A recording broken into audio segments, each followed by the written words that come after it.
Good morning, everybody. Welcome to the video. It is Friday morning and it's actually a little bit nice outside.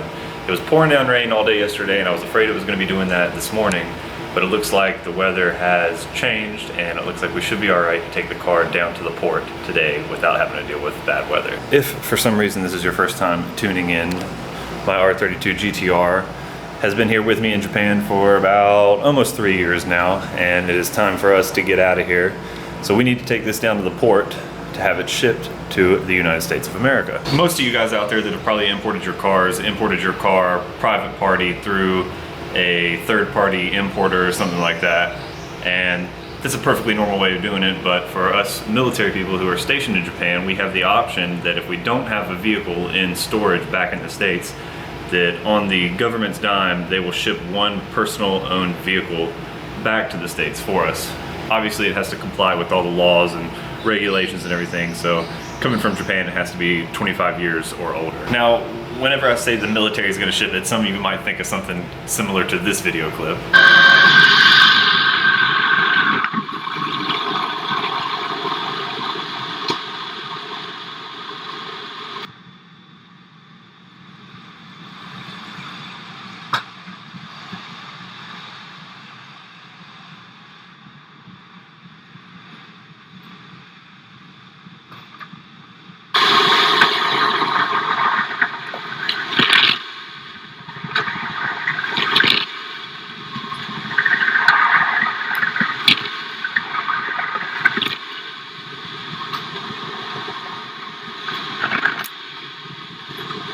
But in reality, it's nothing like that. It's going to be a roll-on, roll-off shipping boat, and the government contracts that work out to private companies, so it's not actually going to be on a government vessel, I'm pretty sure. So for you military folks out there, if your PCS time is coming up soon and you got your orders, and it's time to ship your POV back. Step one, when you get your assignment, even before you get orders, you can go start talking to TMO and start filling out the paperwork. Once you get orders and once you get your port call, you kind of have an idea of when you can ship your vehicle, because obviously you want to keep your vehicle somewhat long as possible unless you have a second car lined up to drive around after you get rid of your car. So once you have a date in mind you want to ship the car, you're going to talk to your TMO office and they are going to tell you to go to the Joint Service Vehicle Registration Office. If you're on Okinawa, that's at Foster, and once you go there, they're going to give you a deregistration paperwork and you're going to pay 1,000 yen at the third or fourth counter on the right.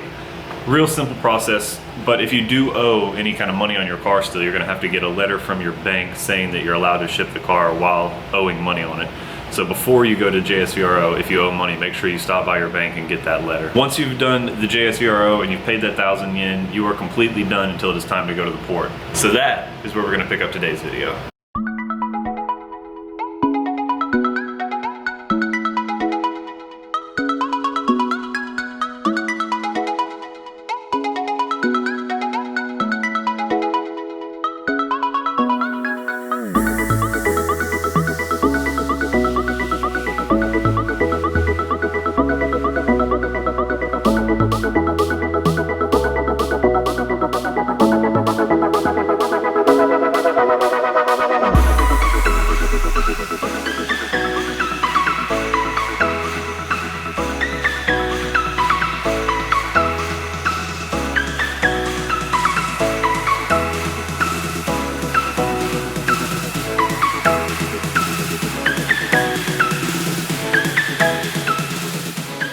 We have arrived at Naha Military Port. Building 307, door 9 is where you're heading if you're here to drop off your car. We have made it down to the port here and we are going over the car. He's looking through it, inspecting everything, writing down every little thing that's wrong with it.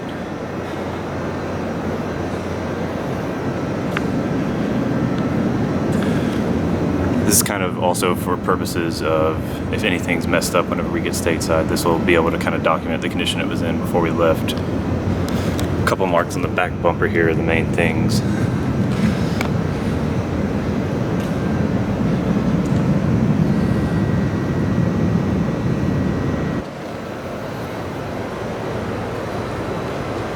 Nothing really too suspect. The lip does have some hairline chips in it, but it's not actually cracked anywhere.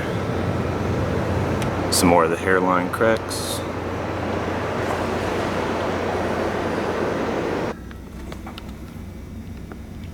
Right now they're just doing a full inspection of the exterior, marking down every little piece, every little spot of rust, every little chip in the paint.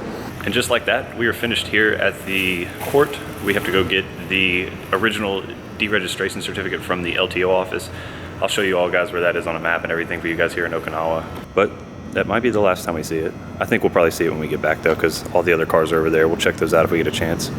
So from the LTO, you get your exportation certificate and then you bring it back down to the port. We're back down here at the Naha port. All right, we are officially done with everything here at the port. Here's a look. We can't actually go in, the door's closed now. But there's the GTR sitting pretty over there next to another white GTR. Next to Mark II, a Soarer, three more R32s, and an FD3. It's pretty funny seeing all the awesome sports cars heading to America. Coming to roads near you soon. And just like that, we are back at the garage. An empty garage. Honestly, my stress is way lower now than it was yesterday at this time. The GTR is at the port. Everything went super smooth. As long as nothing weird happens while it's sitting at the port waiting on the next boat, it will be heading to America very shortly. So I hope I've kind of been able to explain the process a little bit. I wanted to go into just a little more detail for just a second for the guys that are here going to be shipping their car back. Once you get your assignment drop and you are starting to get orders, you can go to the TMO office on base, talk to them. They'll give you all the information for what you need to bring them for shipping your car. And one of the things you need is the deregistration form from the JSVRO, the Joint Service Vehicle Registration Office on Foster, or Camp Foster. To get that, if you do owe money on your car, you have to get a letter from your bank saying that you are allowed to ship this car. Once you get that letter, go to the JSVRO, they hook you up, it's 1,000 yen to get that deregistration letter or whatever it is. And then you take that and you go to TMO. They send all your info to the port. A nice little Japanese lady will call you after that about a day or two later, and she will set up your appointment time and all that. And right then you're done until it's time to take the car to the port. Come port day, the port is right here. It's down in Naha Military Port. You type that in on Google Maps and it'll pop it right up. You take your car down there. They spend about 45 minutes inspecting everything on it, going over all the imperfections and stuff like that. After they finish inspecting everything, you sign some paperwork, and all this paperwork is paperwork that would normally be done in like the civilian world. If you were to import or export a car from Japan, this is the export paperwork. This is the stuff that like if you were to buy a car from Garage Defend, from us at Garage Defend, this is the paperwork that gets handled right away whenever it's time to export a car before it goes to the port. It's like EPA paperwork, all the exemption letters and everything like that. It didn't take too long at the port, and it went all pretty smooth. There's just a bunch of sign in and date and stuff really. And then after that, after you finished all the inspections there, you're gonna be going to the LTO office, the Land Transportation Office, and getting your export certificate. That is what you're gonna need to register your car in the States. From what I've heard, there's been some holdups with a lot of people lately. It's taken like a few months, even after the car gets there, for the export certificate to arrive, because the people at the port handle that, and I guess they were kind of dropping the ball on it for a little while, but I think it's better now from what I've heard a little bit recently, but that is what you'll use to go to the DMV once you make it stateside. So once you get that, you go back down to the Naha port and give them that, and then sign like one more paper and you're done. Everything's done, the process is done, the car is at the port, they lock it up in that little cage you guys saw, and now it just waits on the next boat.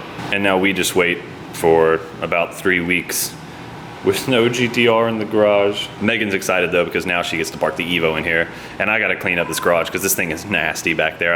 I got all the stuff out of my car, some trash, some extra stuff, and just tossed it back there last night because I was kind of scrambling to get everything done in time. The people at the port said that I will have my car in the States no later than June 18th. I don't know how accurate that is. I think sometimes it might end up being longer, but it's gonna be shipping to St. Louis, and I will pick the car up from St. Louis and then take it to North Dakota. If there's any of you guys in St. Louis that wanna meet up, we're trying to set something up maybe while we're there. Ryan from Misfit Toys, I've been talking to him, and I think we're gonna try to at least meet up with him and some of the people from his car club, Misfit Toys. But it might not be exactly on June 18th. Basically what's gonna happen is they're gonna email me when the car arrives. I mean, it could be any time. And then I'll be scrambling that weekend to get down to St. Louis to pick up the car. But I'll post stuff about it, whenever the time comes, so we can try to set up a cool little meet or something like that. One last thing that I totally forgot about. If you're gonna be shipping your car, military people here, in the months of April or May, you have to have road tax for that year. So for example, road tax is due by the 31st of May for people that are driving their cars here in Okinawa. And obviously I wasn't gonna pay full year's road tax this year because my car leaves, what is it, today, 13 days into April. So they did make me pay for the whole month of April. So if you are shipping in April or May and haven't paid that road tax yet, make sure you bring yen so that you can pay that month or 2 months depending on when you're shipping your car. One thing I wasn't allowed to ship with the car was the cool little Japanese road flare. I'm still gonna try to get back to the States because these things are kind of cool. I don't know. I know that there was a company back whenever I was younger that had a bunch of these sitting in a box in the States that they imported cars and car parts, and they were sitting these in a box and selling them for like $5 a pop or something like that. It's just kind of cool. And now that I have no car, I might as well walk everywhere. Right now we're walking up the street from the house, gonna go down to the Family Mart and grab a few drinks for this evening to celebrate. I like how many cars have aftermarket wheels here in Japan. All drinked up with my True High Strong Zero and ready for the walk back. Crazy looking tall truck is tall. Oh, what do we have coming up behind us over here though? Nice 8.6. Man, we're not gonna catch up to him. It looked really clean though. It's a nice 180 tucked away over there under that building. We won't go look around at it though. Well, since we are almost back at the house, I think that is gonna conclude today's video. I hope it was informative. I hope you guys learned a little bit of something. I hope it helps out some of the people that are shipping their cars out of Okinawa back to the States. I'm so happy that everything went smooth for us. I was worrying for like the last 2 months since I found out I was leaving here, but everything went over just fine, and now the car should be on its way to America very soon. But we still have about 3 or 4 weeks left in Japan, and there's lots and lots of videos to come. Next week, in a few days, I'll be heading to Nagoya. In Nagoya, we'll be doing some videos with Garage Defend, like I said in some other videos. We're gonna be doing a shop video. We're gonna do an inventory of some of their cars in a video. We're gonna be going to the auctions in one of the videos. So a lot of really awesome stuff to look forward to. I will see you guys very soon in the next video. As always, thanks for watching.